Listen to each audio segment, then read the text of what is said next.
Heobong tetaplah Heobong. Walau 1000 tahun telah berlalu, kesetiaannya terhadap Jun Ye-won tidak berubah. Sementara itu, Jun Wokyung yang telah dilempar oleh Heobong sedang tergeletak di tanah.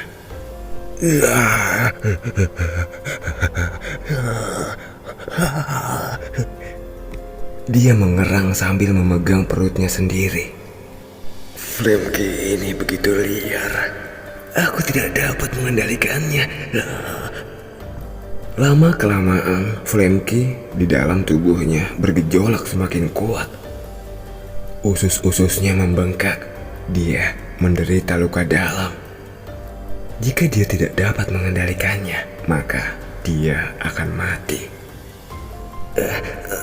Tapi aku harus keluar dari sini dulu. Jun Wokyung memaksakan dirinya untuk menahan rasa sakit agar dapat melarikan diri dari tempat itu. Rasa sakitnya begitu parah sehingga dia merasa seperti telah kehilangan akal sehatnya. Dia harus segera keluar dari tempat itu walaupun dengan cara merangkak. Tapi baru saja dia mulai mencoba merangkak,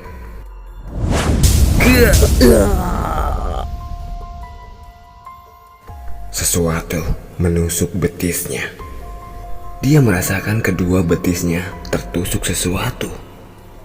Jun Wokyung terus mengerang, lalu menoleh untuk melihat benda apa yang menancap di kedua betisnya itu. Tidak. Dua buah pedang es menusuk kedua betisnya dan menancap di tanah, membuatnya tidak bisa bergerak. Tidak lama kemudian, Jun Ye-won muncul di hadapannya. Memangnya ada ya yang bilang kau boleh pergi dari sini? Jun-ma. Wajah Jun Wokyung terlihat sangat marah. Sejak dia melihat Jun Ye-won di dalam video, dia yakin hari seperti ini akan tiba untuknya. Jun Wokyung, kau harus membayar dulu atas semua dosa-dosamu. Pedang iblis langit dan plakat nama Chunma palsu. Dia bahkan menyatakan dirinya sebagai Chunma berikutnya. Benar-benar dosa yang tak dapat diampuni. Kematian adalah satu-satunya hukuman yang mungkin bagi mereka yang melakukan dosa berat seperti itu. Jun Wokyung menggertakkan giginya. Kebencian terpancar dari tatapan matanya. Dia lebih terlihat seperti sangat membenci daripada takut terhadap Jun Ye-won. Seandainya kau tidak muncul. Tidak seperti Jun Yuseong yang memohon untuk hidupnya dalam menghadapi kematian. Orang ini malah membenci Jun Ye-won. Dia menganggap bahwa jika saja Jun Ye-won tidak pernah muncul, maka semua rencananya akan berjalan dengan lancar. Jika kau tidak muncul, Ordo Iblis Langit, gelar Chunma, semua akan menjadi milikku. Memang, jika tidak ada Jun Ye-won, dia bisa memiliki semua itu. Tapi sekarang, semuanya telah sirna. Oleh karena itu, dia sangat membenci Jun Ye-won. Jun Wokyung yang memutuskan bahwa sudah terlambat baginya untuk dapat melarikan diri. Dia memilih untuk mengungkapkan semua isi hatinya. Dia melontarkan semua unek-unek dan amarahnya. Mengapa sejak sekte dibubarkan sampai sekarang kau tidak pernah muncul sama sekali? Tapi saat aku memiliki kesempatan untuk menjadi Lord, mengapa kau ikut campur? Mengapa kau muncul dan ikut campur dalam urusan keturunanmu sendiri? Tiba-tiba Jun Wokyung batuk darah lagi. Merasa jengkel dengan kata-kata Jun Wokyung, Jun Ye-won menjawab, Kau bilang apa? Aku mencampuri urusanmu? Konyol. Aku tidak peduli kau sedang memperjuangkan untuk mendapatkan posisi Lord atau tidak. Itu semua urusanmu. Urusan kalian. Tapi soal kelakuan busukmu yang menyamar sebagai Chunma tidak bisa kubiarkan. Mendengar itu, Jun Wokyung yang sedang batuk darah mengangkat kepalanya dan berkata lagi, 1000 tahun. Apakah kau mengatakan bahwa menggunakan gelar Chunma yang tidak dipakai selama 1000 tahun yang lalu itu salah? Itu semua kulakukan demi menyatukan sekte yang sedang tercerai-berai. Memang di dunia ini ada jenis manusia yang tidak pernah mau mengakui kesalahannya. Dengan alibi-alibi untuk membenarkan dirinya, dia menganggap dirinya selalu benar. Jun Wokyung adalah orang seperti itu. Dia tidak pernah berpikir bahwa dia melakukan sesuatu yang salah. Setelah sekte iblis dibubarkan, semua anggota dibagi menjadi 3 fraksi dan mereka saling bertarung selama 27 tahun. Meskipun musuh mengintai, konfrontasi di antara kami terus berlanjut. Bagaimana bisa sekte dalam kondisi seperti itu menjadi satu? Apakah aku harus membunuh yang membelot? Tidak bisa. Aku hanya ingin menyatukan sekte kembali. Jika menggunakan cara membunuh para pemberontak, maka sekte akan semakin melemah. Jun Yeun hanya terdiam mendengarkan kata-katanya. Jun Wokyung melanjutkan amarahnya. Bagaimana kami bisa tahu apakah pedang iblis langit yang telah menghilang masih ada atau tidak? Bagaimana kami bisa tahu Anda benar-benar akan hidup selama 1000 tahun? Bahkan jika itu adalah pedang palsu, itu semua demi menyatukan semua orang di dalam sekte. Saat Jun Wokyung sedang membacot, Jun Yeun menginjak kepalanya. Dan Jun Yeun berkata, capek juga dengerin ocehanmu ya. Banyak kejanggalan dalam kata-katamu.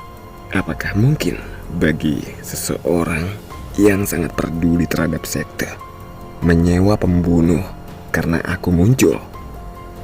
Saat itu tubuh Jun Wokyung gemetar.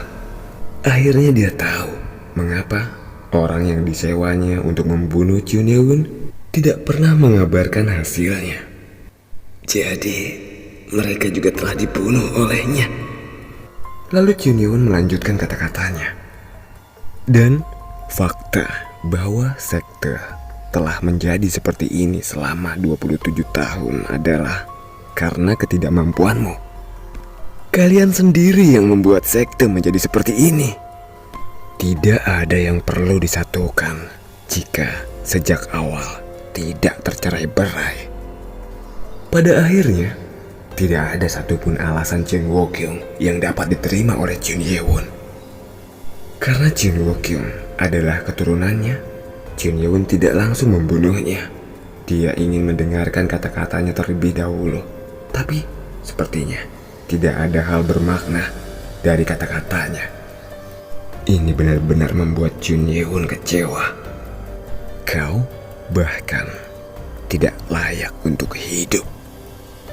Lalu Jun Yeun melepaskan injakannya dari kepala Jun Wokyung dan menggunakan energi internalnya untuk mengangkat tubuh Jun Wokyung. Hal itu sangat menyakitkan karena betisnya masih ditusuk oleh pedang es. Dalam kondisi itu, Jun Yeun meletakkan telapak tangannya di hadapan dantian Jun Wokyung. Mau apa kau? Aku hanya akan mengambil kembali apa yang bukan milikmu.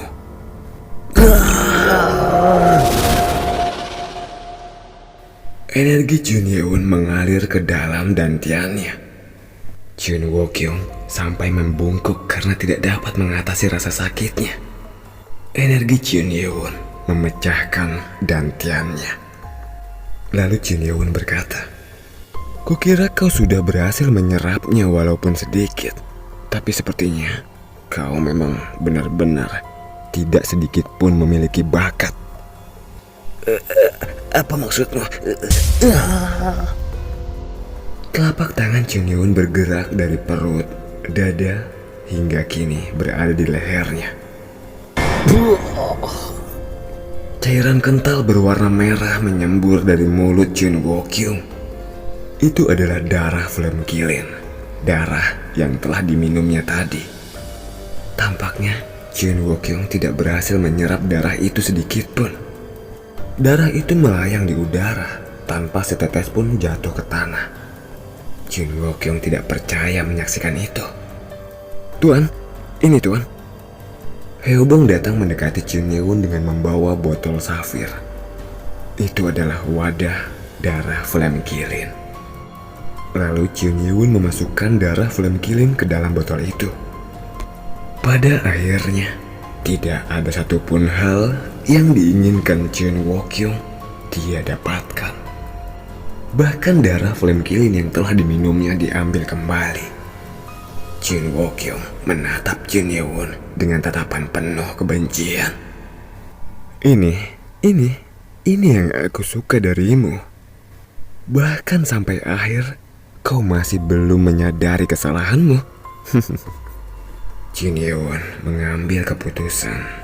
Dia tidak akan mengampuni orang ini. Jun Ye-won mengangkat tangannya ke atas, lalu mengepalkan genggaman tangannya.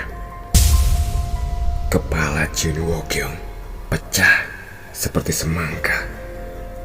Salah satu pemimpin dari ketiga fraksi yang ingin menjadi Lord berikutnya menjalani akhir yang tragis.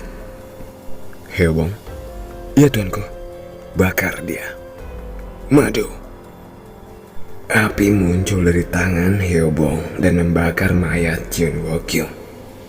Lalu setelah itu Jun Ye-won dan Hyeobong meninggalkan gua. Mereka kini berada di tenda-tenda milik Jun Wo-kyung. Sebenarnya Jun Ye-won masih penasaran dan dia bertanya kepada Hyeobong tentang apa yang paling ingin dia ketahui. "Hyeobong, sebenarnya apa yang terjadi?" Jun Ye-won penasaran mengapa Hyeobong ada di zaman ini, dan Jun Ye-won juga ingin tahu tentang bagaimana itu terjadi. Hyeobong yang masih senang melihat Jun Ye-won tepat di hadapannya berbicara dengan air mata berlinang di matanya. "Tuanku, pada saat Anda menghilang, ada peramal mengatakan bahwa Anda telah terjatuh ke masa depan yang jauh. Sebagai tangan kananmu, tidak mungkin aku tidak menunggumu." Mata Jun Ye-won bergetar mendengar kata-kata Hyeobong. Tidak seperti Great Guardian yang mengatakan bahwa dia mengetahui itu dari legenda. Sepertinya Hyeobong mengalaminya secara langsung. Jun Ye-won semakin penasaran. "Hyeobong, katakan padaku, bagaimana kau bisa berada di zaman ini?"